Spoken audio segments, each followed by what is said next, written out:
Thank you very much, Toad and Toadette. And hello, everybody. And I'm so excited for you guys to sit back and relax and enjoy today's Seth story time, which I'm very excited to hear it. And we're still reading Big Storybook of Thomas the Tank Engine. And last week that we have read was Toby and the Stout Gentleman.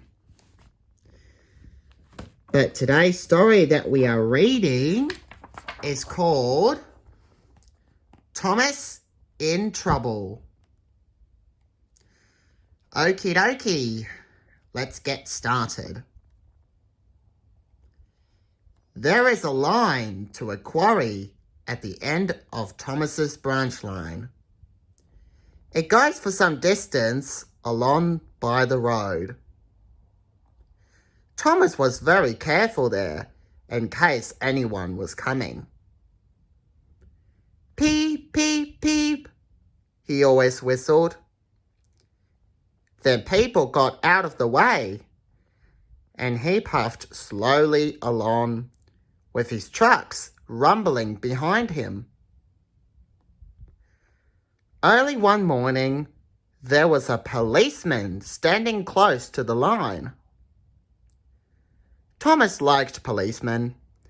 He had been a great friend of the constable who lived in the village.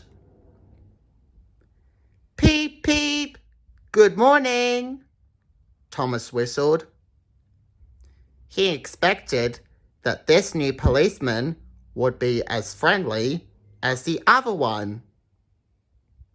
But he was sorry to see that the policeman didn't look friendly at all. He was red in the face and very cross. Disgraceful, he spluttered. I didn't sleep a wink last night. It was so quiet. And now, he said, engines come whistling suddenly behind me. I'm sorry, sir, said Thomas. I only said good morning to you. Where is your cow catcher? Asked the policeman sharply. But I don't catch cows, sir, said Thomas. Don't be funny, snapped the policeman. No side plates either, he muttered, and he wrote in his notebook. Oh my goodness, Thomas is so offended that the policeman is just banning him on the line. Well, I bet you all Thomas fans know what's going to happen next. But for some of you, let's find out.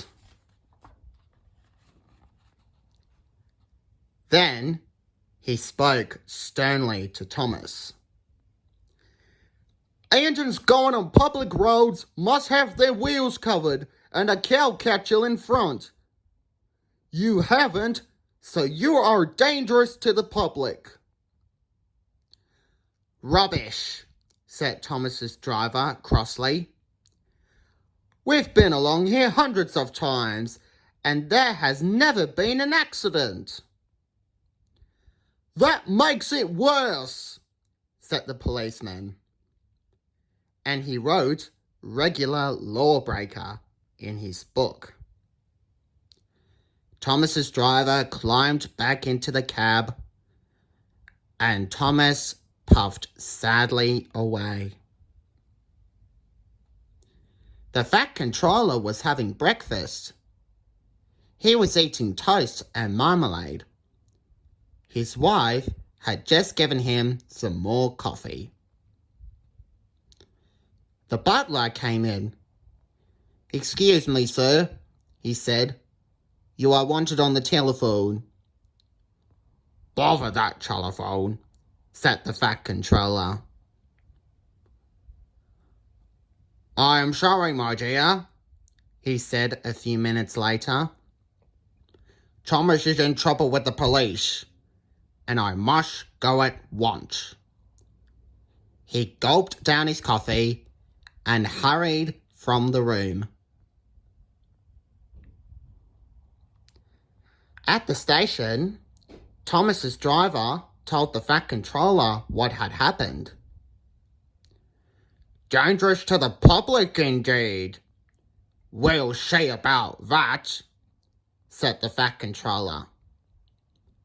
The policeman came on to the platform, and the Fat Controller spoke to him at once. But however much the Fat Controller argued, it was no good. He felt quite exhausted. "I'm sorry," he said to Thomas's driver. "It's no use arguing with policemen. We will have to make those cowcatcher things for Thomas, I suppose." "Cinders and ashes! Everyone would laugh, sir," said Thomas sadly. "They will say that I look like a tram." The Fat Controller stared at Thomas, and then he laughed. "Ha ha ha ha ha ha! Well done, Thomas. Why didn't I think of it before? We want a tram engine," he said. "When I was on my holiday, I met a nice little engine called Choby. He hasn't enough work to do, and he needs a change. I'll write to his controller at once." A few days later, Toby arrived. "That's a good engine," said the Fat Controller. "I see that you have brought Henrietta with you." "You don't mind, do you, sir?" asked Toby anxiously. "The station master wanted to use her as a hen house, and that would never do." "No, indeed," said the Fat Controller gravely. "We couldn't allow that." Toby made the trucks behave even better than Thomas did. At first, Thomas was jealous, but he was so pleased when Toby rang his bell and made the policeman jump that they have been firm friends ever since. And it looks like we're up to the next story for next week. Wow, that was a very extremely crazy story. Yeah, Toby just made the policeman jump. Yeah, Thomas was a little jealous of Toby doing that. But later on, they were very good friends. Okay, well, thank you very much for watching this week's episode of Seth's Storytime, and I hope you all enjoy it. So make sure you like and subscribe for more videos yet to come, and turn on notification. You can request me more videos, give me positive feedbacks, and I don't want you to steal my videos, because that is the law. Yeah, the law is the law, and we can't steal my videos. Okay then, well, thank you very much for watching, and I'll see you next Saturday for another Seth Storytime. Cheerios! Bye!